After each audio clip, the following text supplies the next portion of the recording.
Olá, pessoal, tudo bem? Sejam todos muito bem-vindos a mais um vídeo aqui do nosso canal Aprendendo a Aprender. O meu nome é Simone Ávila, eu sou doutora em Química, especialista em Neurociência e Comportamento Humano, e aqui nesse canal você vai encontrar conteúdos que vão te ajudar a despertar o seu máximo potencial. E o caminho para isso está em desenvolver a sua habilidade de aprender a aprender. Acredite, atingir a sua máxima performance é apenas uma questão de treino. No vídeo de hoje, eu quero conversar com você sobre esgotamento profissional.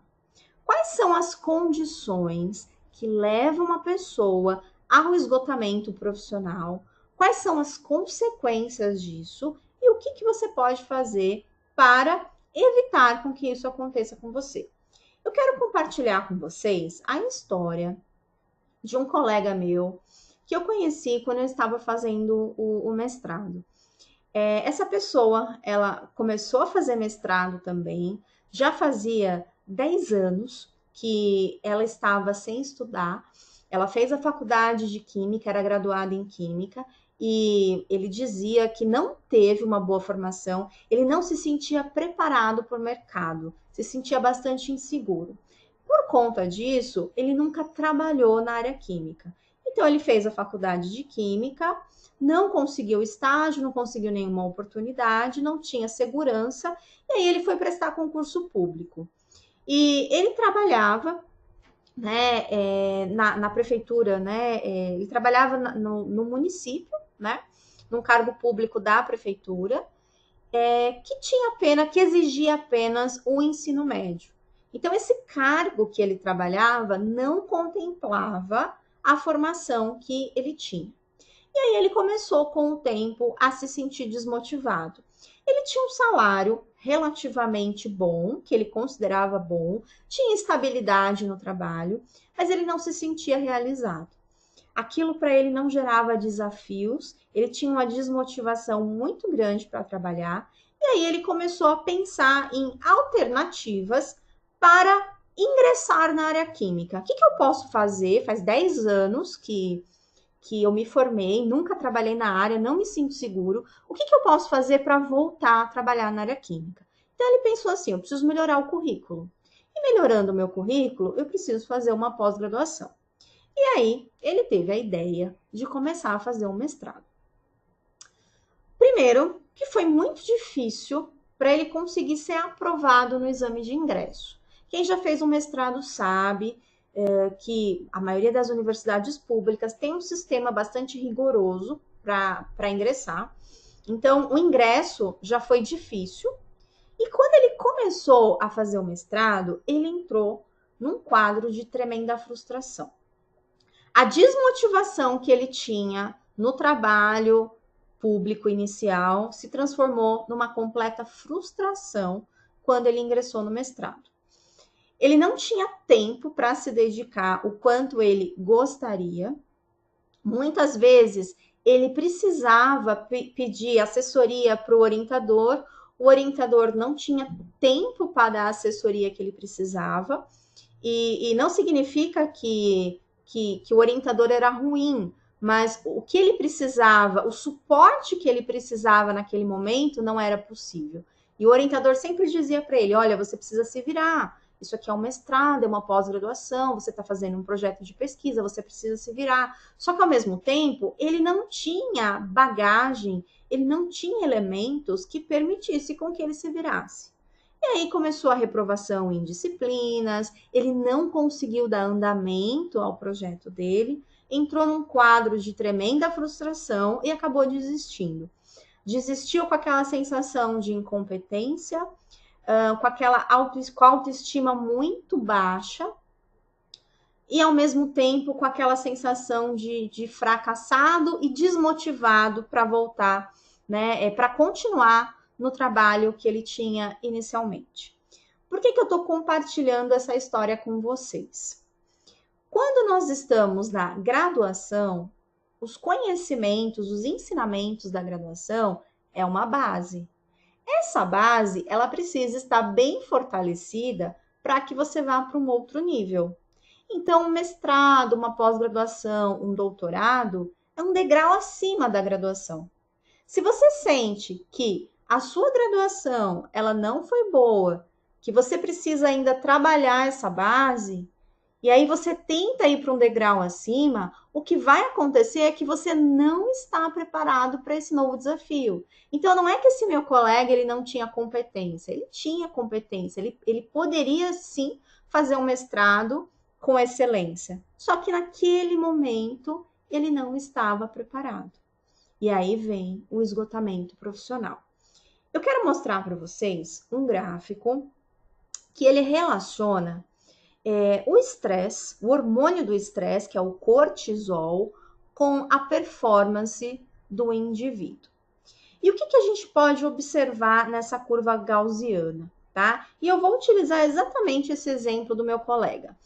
Nesse primeiro momento aqui, onde vocês estão vendo essa região verde, que está marcado pela procrastinação, o que acontece aqui? A gente tem uma performance não relativamente boa aqui do indivíduo e o hormônio, uma taxa de cortisol relativamente baixa. O que acontece aqui?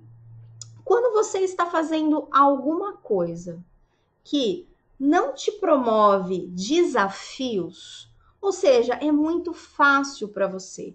E esse exemplo do meu colega, quando ele estava no cargo público dele, que exigia apenas ensino médio, então ele fazia um trabalho que exigia apenas ensino médio e ele era uma pessoa que tinha a graduação. O que acontece? A gente entra no que nós chamamos de zona de procrastinação ou zona de tédio. Isso significa o quê? Eu vou ter um profissional desmotivado.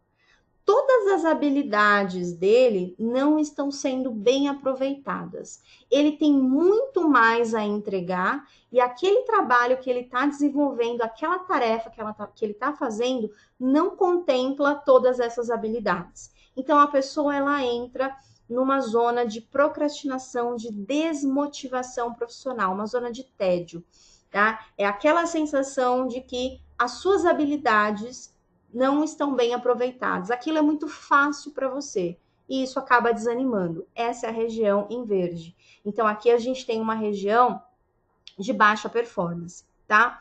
O que acontece? À medida que a taxa de cortisol vai aumentando, que é o hormônio do estresse, isso significa o quê? Que os desafios vão aumentando também. Vai chegar um momento, que é exatamente onde vocês estão vendo aqui a marcação, que é o momento a região de melhor performance, que é a condição em que há um equilíbrio entre as habilidades que essa pessoa tem e os desafios profissionais que são propostos a ela.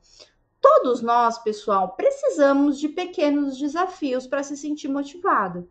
Só que eu preciso enxergar que eu sou capaz de resolver esses desafios. Eu preciso enxergar que não é tão fácil assim, gera um pouquinho de desconforto, mas as habilidades que eu tenho me permite resolver esses problemas, me permite resolver esses desafios. É isso que a gente enxerga aqui como a zona de melhor performance. A partir daqui, o que a gente observa? A performance começa a cair. Então, à medida que esses desafios começam a aumentar e aquela pessoa pode ser que ela não está preparada naquele momento, a gente vai entrando num quadro de exaustão e quanto mais esses desafios vão aumentando, essa pessoa vai desenvolvendo um quadro de frustração e ansiedade. E é aqui que eu quero que vocês entendam.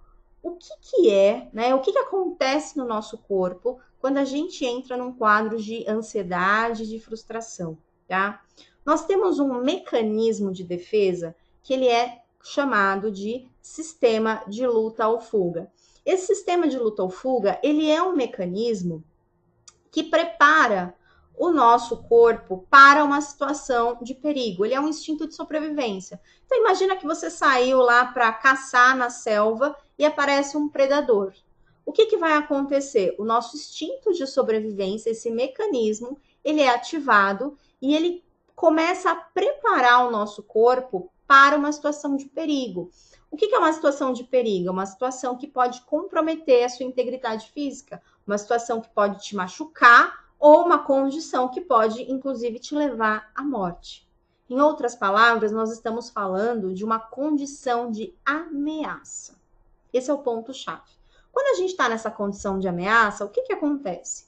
O coração começa a ficar acelerado, a nossa pupila dilata, a gente começa a transpirar mais forte, frio na barriga, muitas vezes a pessoa tem até dor de estômago, porque o nosso cérebro é como ele mandasse uma resposta para o organismo assim: olha, para tudo aí, que essa pessoa está passando por uma situação extremamente perigosa e a gente precisa trabalhar para fazer com que essa pessoa se mantenha viva. Então, a pessoa às vezes tem diarreia, tem dor de barriga, tem vontade de ir no banheiro o tempo todo, tem dor de estômago porque a digestão para. E aí, como vocês podem observar aqui, a taxa de cortisol, ela vai lá em cima. É a condição que nós temos um aumento elevado do cortisol. Com o cortisol alto, o que acontece é que nós temos uma região no nosso cérebro que existe uma grande quantidade de receptores de cortisol. E quando esse cortisol chega nessa região, as redes neurais, elas se desconectam. Em outras palavras, você começa a ter brancos de memória.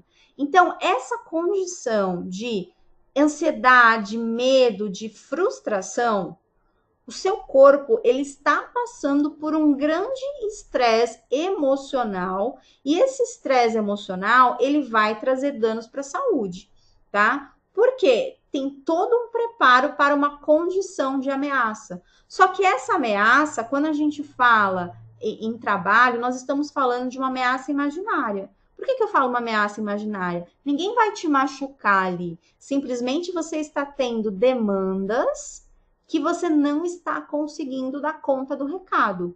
Pode ser que você não está conseguindo dar contas do recado porque você não está preparado, ou pode ser porque você não tem o perfil para esse trabalho que você está exercendo. Isso é muito comum, tá? Às vezes você tem o perfil sim, mas você não está preparado. Então, esse exemplo que eu dei para vocês do meu colega, lá no cargo público dele, que era só de ensino médio, ele se sentia aqui nessa região verde. Ou seja, desmotivado, totalmente desmotivado, porque aquele trabalho não contemplava as habilidades que ele tinha a oferecer. Só que em contrapartida, ele foi buscar uma solução que foi totalmente o contrário.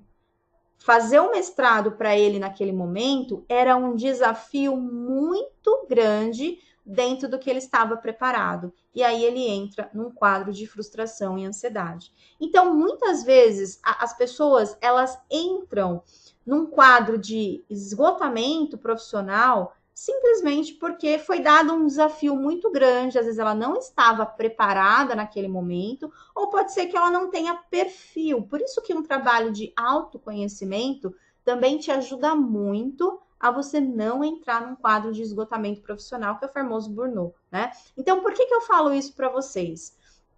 É importante que vocês entendam que a condição de melhor performance é uma condição na qual ela vai estar alinhada com você, aquilo que você faz contempla o seu perfil, então ter autoconhecimento é importante e além disso, aquilo que você está desenvolvendo também contempla as suas habilidades, possibilita com que você tenha alguns desafios, mais desafios que estão dentro do nível que você se encontra naquele momento.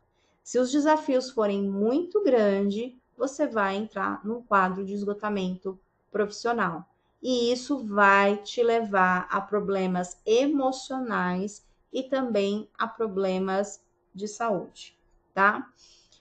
Se você gostou desse vídeo, se você acredita que esse vídeo pode ajudar outras pessoas, compartilhe.